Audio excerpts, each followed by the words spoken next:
Hey everyone, I'm Christina.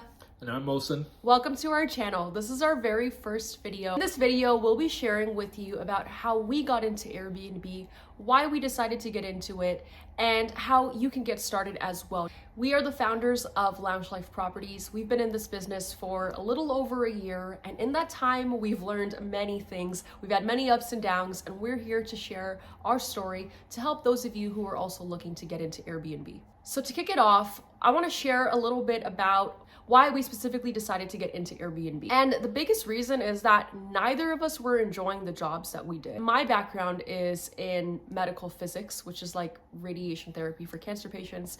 I always thought that I was going to pursue that degree and I was going to become a medical physicist and go down that path.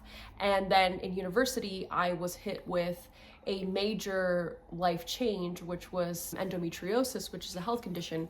And my entire life changed and I had to rethink what I was doing. And that's kind of how I got into business. So from there, I was really passionate about health and speaking up about some of the things that women face with their health.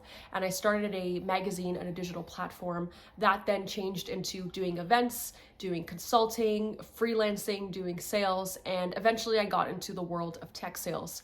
At the time when I got in, I loved the world of tech sales. It was great. But after going through a few surgeries, I then had to face the realization that, hey, I can't keep doing this. I have to keep asking for time off.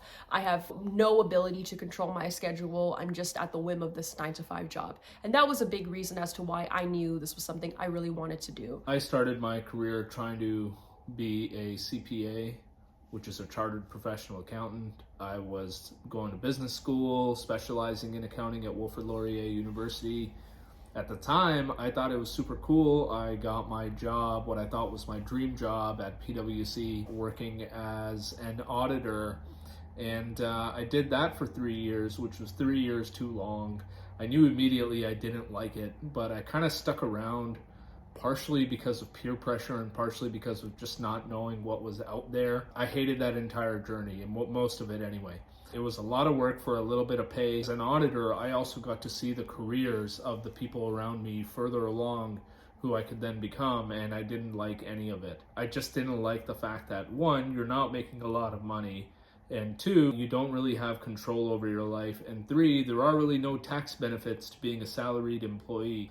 I transitioned my career out of accounting into sales, which was definitely a huge step up because now you could actually get paid for how much work you put in rather than one amount throughout the entire year. So sales was a much better transition for me. I started working in insurance sales and then tech sales, where I worked for about 3 years. And the first 2 years were pretty solid. I worked at an amazing company. That second year, it started to get crazy in my head. I was like, my life is at best an 8 out of 10. I'm earning good money, but realistically, I don't have any freedom to decide how much vacation time I'm gonna take. You're kind of limited by the company's decisions as well. How many leads you get, how many more people, how many more salespeople the company hires. I transitioned my career into then real estate wholesaling specifically. You guys can look that up later, but it's kind of like being a real estate agent, but not really. Helping people sell their homes. Right? Yeah, you don't need a license. Right? And that was great too because it tapped into my sales skills and gave me a little bit more freedom, but there were also a lot of drawbacks to that too. I won't get into all of them here, but that didn't really work out. And then I got into investing, especially investing into crypto. I was doing a lot of stock investing. Yeah, we both got into crypto because Mosin kind of inspired me to get into it. Yeah. So we were heavily invested in crypto. Was great in 2020 and 2021. We traveled the world. Yeah, it gave us the best year of our life, traveling all over the world because we were making really good money from our investments, but everything's great when the investments are going up. We both knew that the investments were going to go down at some point, so either we had to cash out. We did cash them out, which is why we went on those nice trips, but we didn't cash out properly. And we ended up losing a bunch of money. But even before we lost the money, we started to know that the market was going to go down anyway. I'd studied history of crypto and stuff, and I was like, we need something more stable, something that's repeatable, scalable. We need to start our own business. And that's when we kind of came up with the idea of, why don't we do real estate, something in real estate that's been around for a long time, the proven model of success, the get rich slow way or get rich quick, depending on how you do it. I have always wanted to get into real estate somehow. I was struggling with my health and finances, like keeping up with everything, all my treatments. I was working, 7 jobs at one point to manage my treatments. Yeah, I was really pushing myself. I was getting sicker and sicker every day, but I'm like, I don't know how else to pay for this. And when I thought of Airbnb, I thought it was you have a vacation rental. Like that's what it is. It's a vacation rental. You have to purchase the property, you have to own it, and then you put it up on Airbnb. I never knew about rental arbitrage. While crypto was falling and we knew we needed to come up with a different income source, we're like, let's get into real estate, right? Real estate investing is great. Everybody preaches real estate investing, and I 100% believe in it. But our options for real estate investing were, okay, let's take our money we have and put it into like 1 property, maximum like 2 properties. Then there were a few obstacles that popped up. Well, one, having mix of crypto income and scattered job income and wholesale income really does not look good to a traditional bank. We kept trying to figure out how do we get qualified with crypto income. Exactly. We tried getting qualified. We have the money for it. We tried getting qualified through crypto income when we had the money. We spoke to multiple mortgage brokers. So that was not going to be an easy obstacle to overcome, being able to buy a property with the kind of background that we had, which is kind of super annoying because we actually had the money put as a down payment on a house. Yeah. Or even 2. That was one problem. And then the second problem was, well, we could go back to jobs and stuff. It's not really something we want to do, and then it's going to take more time. And so that didn't really make sense to me. And a third problem was, let's say we finally get a property and then we get long-term tenants in. Well, that's great. You can build equity. And maybe if you're lucky, you can build a little bit of cash flow into the rental price that you charge. But what's the cash flow going to be off of 1 rental property?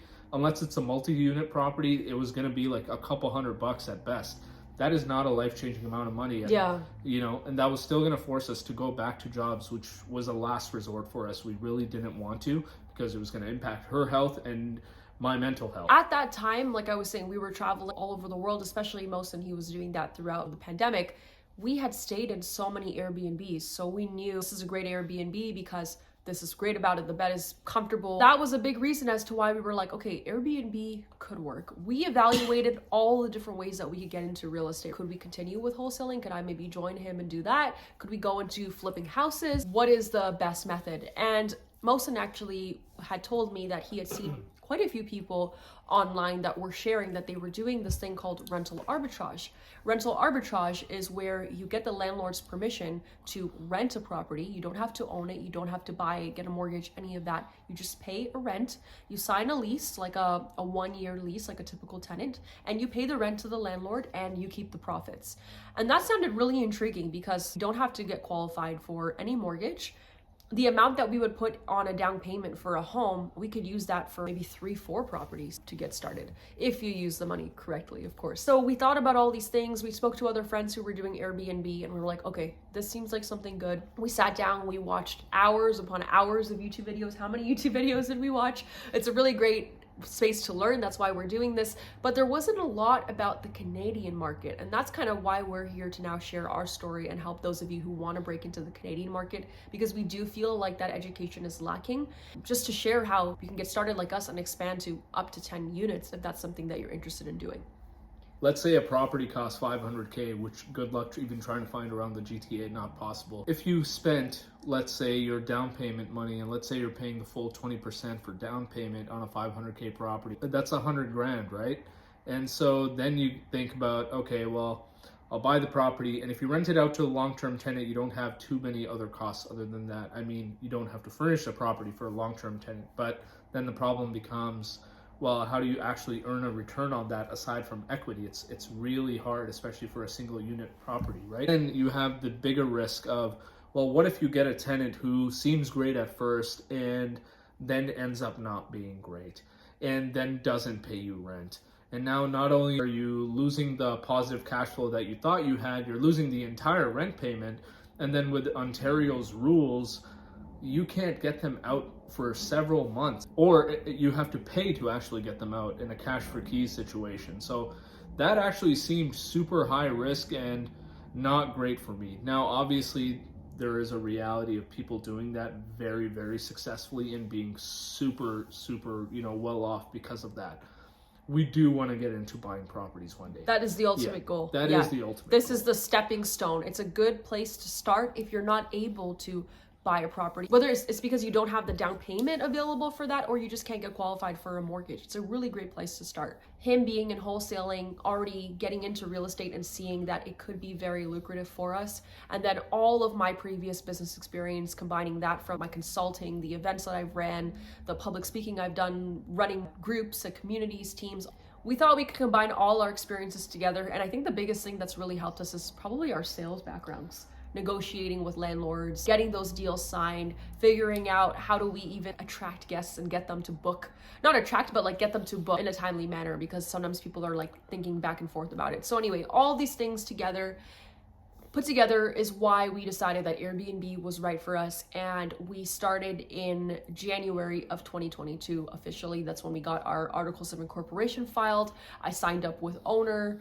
Ownr is really great if you're looking to start a business. That's how we got everything incorporated. And then we just took off from there, and we can do other videos to share with you how we set up our first property, how we furnish things, the systems, all of that we can do in other videos.